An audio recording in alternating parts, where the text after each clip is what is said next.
ప్రభునందు ప్రియమైన ఎస్ఏఎల్సి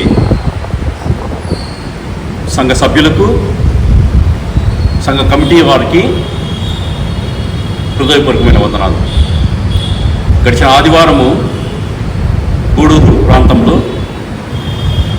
పాస్టర్ మీద రెవరెండ్ మనోజ్ మీద దాడి జరిగింది అని చెప్పి కొంతమంది పాస్టర్స్ దాన్ని ఖండించడానికి సిద్ధమయ్యారు. పాస్టర్ మీద దాడి,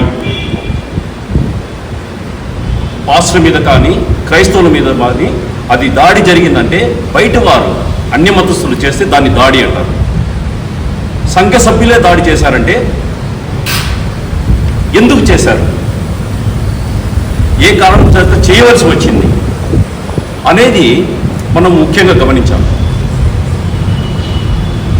ఒప్పుకుంటాను, పాస్టర్ను కొట్టారు అంటే అది తప్పు అని ఒప్పుకుంటాను. కానీ సంఘాన్ని ఐక్యంగా ఉంచవలసిన పాస్టర్, సంఘ కాపరి, సంఘంలో ఆధ్యాత్మిక విషయాలు బోధించవలసిన సంఘ కాపరి, సంఘంలో విచ్ఛిన్నతను కలుగజేస్తూ మనుషులను వ్యవస్థలను మేనేజ్ చేస్తూ సంఘంలో ఒకరికి కాకుండా చేస్తూ వారి మధ్య విభేదాలు సృష్టిస్తూ బయట వ్యక్తులతో పరిచయాలు పెట్టుకొని సంఘ భూములు అమ్మడానికి మరియు సంఘాన్ని తప్పుదోవలో పట్టించడానికి ప్రయత్నించే పాస్టర్ను ప్రశ్నించకూడదా? ప్రశ్నించడము తప్ప, ప్రశ్నిస్తే దాన్ని దాడి చేసినట్లు అవుతుందా? ఇది ఎంతవరకు న్యాయం?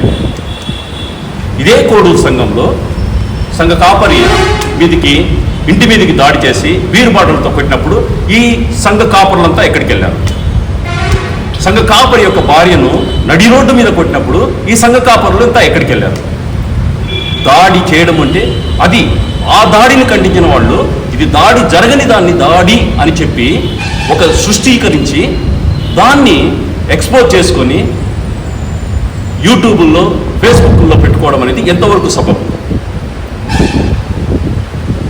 అసలు సంఘ కాపరి యొక్క బాధ్యత ఏంది?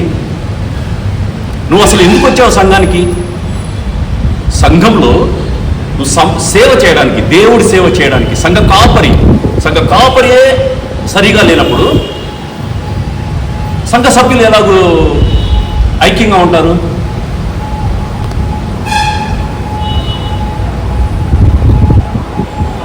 సంఘ కాపరి అన్న ఇది మాత్రాన నువ్వు తాగి పులిపీట ఎక్కి ప్రసంగాలు చేయొచ్చా? ఇది ఎంతవరకు న్యాయం? నువ్వు ఇక్కడ సంఘానికి వచ్చింది, నువ్వు సంఘంలో సేవ చేయడానికి వచ్చావా? తాగేసి ప్రసంగాలు చేయడానికి వచ్చావా? లేదంటే ఇక్కడున్న సంఘంలో ఉన్న కొంతమంది చిల్లరకు ఆశపడే వ్యక్తులను మేనేజ్ చేసి, అలాగే బయట వ్యక్తులను దీన్ని వేరే అంటే ఇప్పుడు పెళ్ళిళ్ళు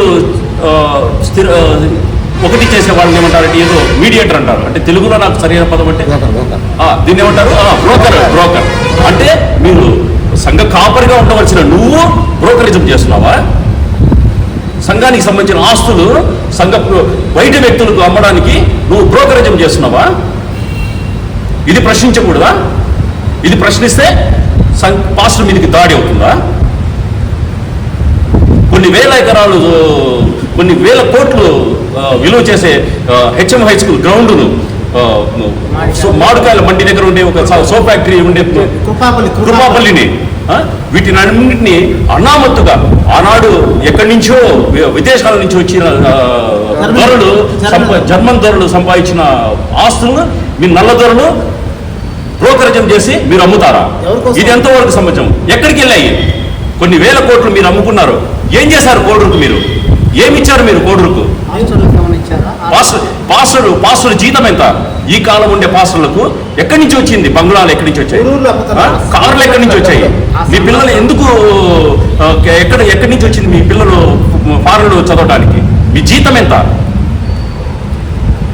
సంఘ సంఘాలను కాపాడాల్సింది, సంఘ ఆస్తులు కాపాడాల్సింది సంఘ కాపరులు భక్షకులై మీరు తింటారా? ఇది ప్రశ్నించకూడదు. కోడూరు సంఘంలో గత జూలై జూలై మాసం నుంచి, గత సంవత్సరం జూలై మాసం నుంచి సంఘ కాపరి లేడు. ఒక సంఘ కాపరిని మీరు వేయడానికి మీకు అర్హత లేదా?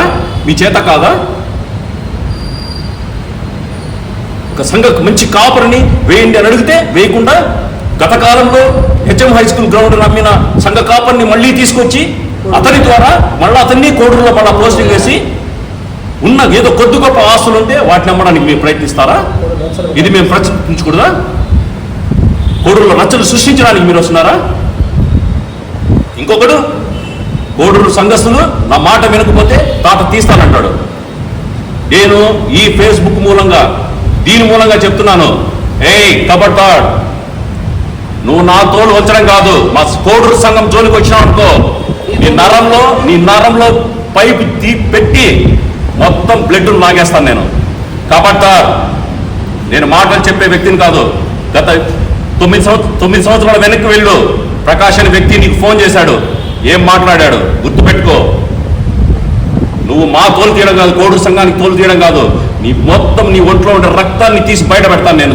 బతికుండగానే రక్తాన్ని తీస్తాను నేను. జాగ్రత్త.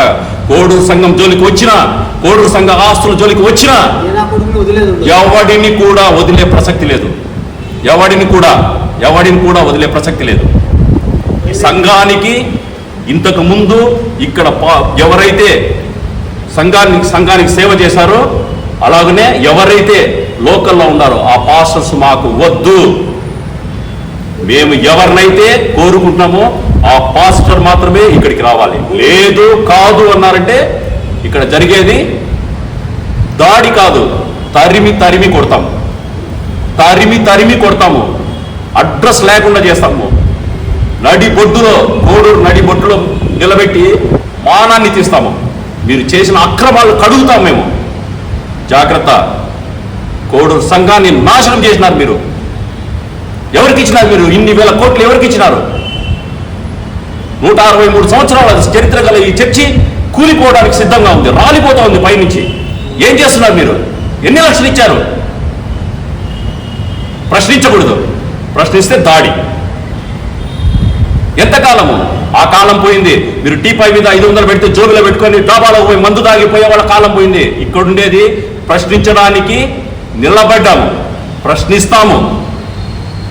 మా సంఘాన్ని మేము కాపాడుకుంటాము, మా ఆస్తులు మేము కాపాడుకుంటాము, మా సంఘంలో ఐక్యతను మేము కలిగించుకుంటాము. మా సంఘంలో అనైక్యత సృష్టించడానికో, మా సంఘ ఆస్తులు అమ్మడానికో, లేదంటే మా సంఘాన్ని నాశనం చేయడానికి ప్రయత్నించారో జాగ్రత్త. ఆ కాలంలాగా మాటలు చెప్పి పక్కకు పోయే పరిస్థితి కాదు ఇది. మా సంఘము 7-8 నెలలుగా ఐక్యతతో ఒకే పట్టు మీద ఉంది. ఏక సంఘంగా ఉంది 2 సంవత్సరాలుగా. ఈ ఏక సంఘాన్ని 2 చేయడానికి ప్రయత్నిస్తే జరిగే పరిమాణాలు చాలా తీవ్రంగా ఉంటాయని చెప్పి నేను పెద్దలకు, బిషపులకు తీవ్రంగా హెచ్చరిస్తున్నాను. కోడూరు సంఘాన్ని 2గా చేర్చడానికి ప్రయత్నించారా? పరిమాణాలు చాలా తీవ్రంగా ఉంటాయి. కోడూరు సంఘము ఒకటే. దయచేసి ఎవరైనా సంఘాన్ని కాపాడడానికి ప్రయత్నించండి. నేను గొర్రెల మంచి కాపరిని మన యేసయ్య చెప్పున్నాడు. నువ్వు కాపరి, దేవుళ్ళలోని ఒక సగభాగాన్ని నువ్వు పెట్టుకున్నావు సంఘ కాపరి అని చెప్పి. ఆయన కాపరి, నువ్వు కాపరి. నువ్వేం చేస్తున్నావు? ఆయన కాపాడాడు, నువ్వు అమ్ముతున్నావు, అనైక్యత సృష్టిస్తున్నావు, సంఘంలో విచ్ఛిన్నత చేస్తున్నావు. సరికాదు. దయచేసి గుర్తించండి. ఏదైతే గూడూరు అన్నిగా సంఘాల్లో జరుగుతుందో, ఈ సంఘాలన్నీ ఐక్యమయ్యాయంటే ఆ ఉక్రోషంలో మీరందరూ కొట్టుకుపోతారని చెప్పి నేను మనవి చేస్తున్నాను. దయచేసి సంఘాలను పాడు చేయదండి, సంఘ ఆస్తులను అమ్మద్దండి. దయచేసి చెప్తున్నాను, మా కోడూరు సంఘం జోలికి ఎవరైనా వస్తే ఒప్పుకుండే ప్రసక్తే లేదు అని చెప్పి మీ అందరికీ నేను సవినయంగా విన్నవించుకుంటాను.